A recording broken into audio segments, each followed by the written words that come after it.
안녕하십니까. 오늘 이제 487강은요. 회계법인 소속 사무 임직원들의 적법한 업무 범위가 어떤지 공정, 성실, 독립에 대한 여러 가지 회계사법의 규정들을 한번 보겠는데요. 이건 이제 우리 회사 내부의 강의이기도 하고 또 회계라는 것이 이제 얼마나 엄격하게 실행이 되고 있는지를 알려주기 위해서 일반인한테 이렇게 한번 말씀해 보겠습니다.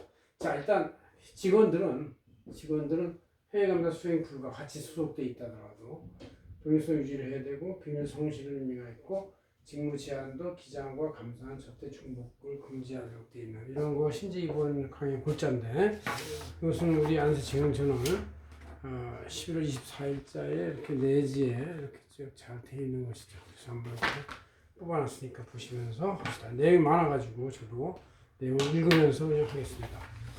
자, 이게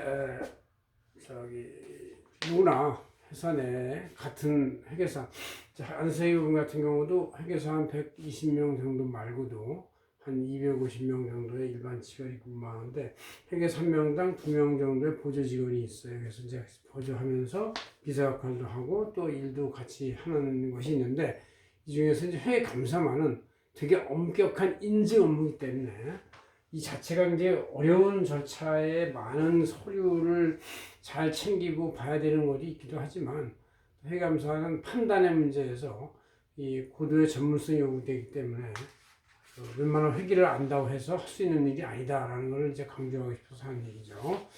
그래서 이제 회계법인의 그 규정 중에서 제 50조는 회계사법 50조는 회계사가 아니면 감사는 절대 불가능하다고 아주 엄격히 그 선언 규정을 하고 있어요. 그래서 위반이 되기 때문에 이것은 형사벌이 되고 위반이 굉장히 위험하다. 그래서 회계사들이 아무리 감독한다 하더라도 현장 감사에 회계사들이 아닌 사람이 나와서 하는 것 자체가 완전히 금지되어 있어요. 보조도 금지되어 있고 어떤 판단도 금지되어 있는 것이다.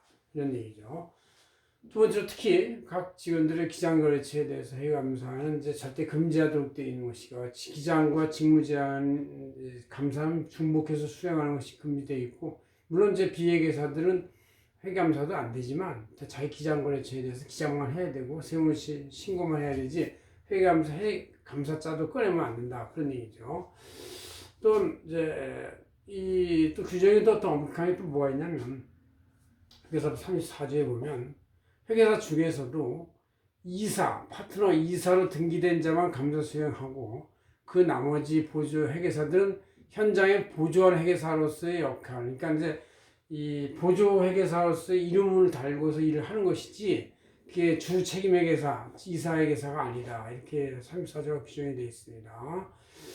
그다음 이제 제 13조에서는 이제 회계사들은 각 사무직원들의 고용을 하고 잘 업무를 지도 감독해야 할 책임을 지고 있다. 그래서 저희들이 만약에 사무직원이 일을 잘못해서 하게 되면 우리들이 책임을 지는 문제이기 때문에 항상 늘 주의 있게 이런 지침을 알려주고 그래서 이 강의도 다 그런 차원에서 하는 것이다. 그런 얘기죠. 그래서 이 직원들이 첫째 한번 보고 숙지를 해야 되겠다. 그런 얘기예요. 그럼 직무범위 2조, 회계사법 2조에 보면 직무범위가 있는데 이 회계처리 기장대리 세무대리는 회계사의 고유 업무이기 때문에 사무직원은 바로 중앙통제 지침을 잘 따라가야 되고 품질관리 행정절차에서도 잘 준수해서 일을 해야 되지 임의대로 마음대로 하면은 그 회계사법 2조 위반이고 또 13조 위반이기 때문에 절대로 그 임의성은 배제된다. 다 회계사들이 철저히 지도 감독하고 지시한 대로 해야 된다. 그런 얘기죠. 그 다음 이제 15조에 보면 공정 성실이라는 의미가 있는데 누구나 성실히 직무를 수행하고 기장 감독 독립성을 유지해야 되고 품위 손상한 행위를 하면 안 되고 고의로 진실 감추거나 허위 보고하는 행위도 잘 안 된다. 절대 안 되는 것이지. 이것은 뭐 일반적 상식에서 똑같은 얘기예요. 그러나 이제 회계사법에서 공정 성실 임의 규정에서 15조에서 잘 규정하고 있다. 그런 얘기죠. 그 다음 이제 11조에 보면 공인에서 실제 명칭 사용 금지에서 사무직원은 회계사 등의 유서 명칭을 사용이 절대 안 된다.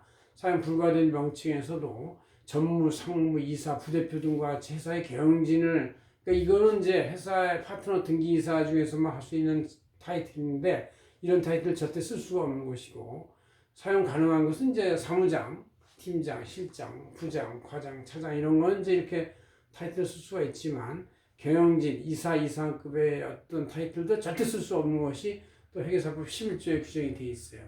회계사법 제22조에는 회계사와 사무직원은 모두가 직무상 알게 된 비밀을 외부에 절대 누설 금지한다. 그래서 우리가 회사 내에는 비밀 책임자들이 유지하듯이 하는 비밀 유지를 우리가 하고 있기 때문에 우리는 감사나 회계에서 알게 된 비밀을 외부에 절대 누설 금지한다. 그런 얘기죠.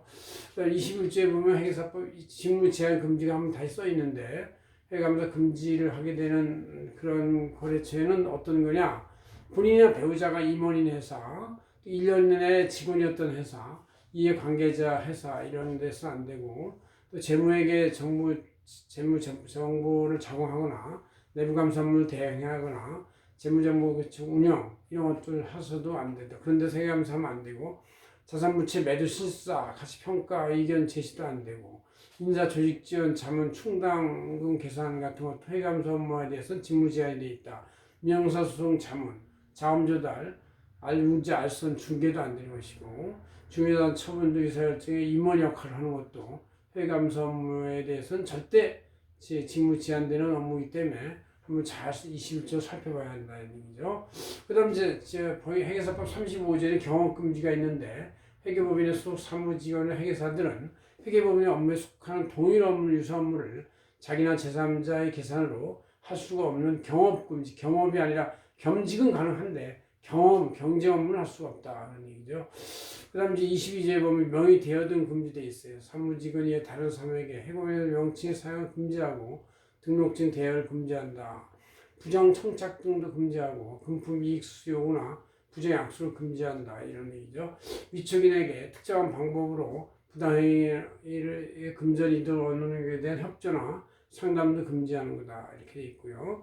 회계사법 32조에는 사무실 사용에 대한 제한이 있는데, 사무직원은 회계법인의 공식적 본점 군사 각 사무실을 근무하는데 재택근무는 가능하도록 되어 있어요. 특별히 제한되는 조치가 없기 때문에, 특히 코로나 시대부터 재택근무가 더 활성화됐는데 그 전부터 저희들은 실행했었습니다.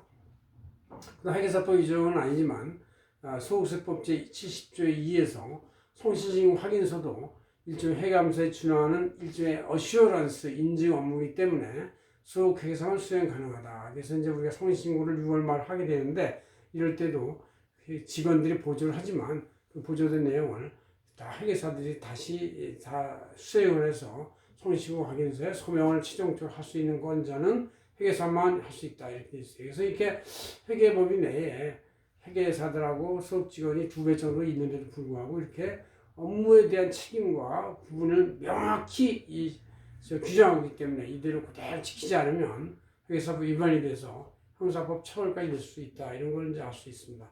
고맙습니다. 안세희 대표 황정혜였습니다.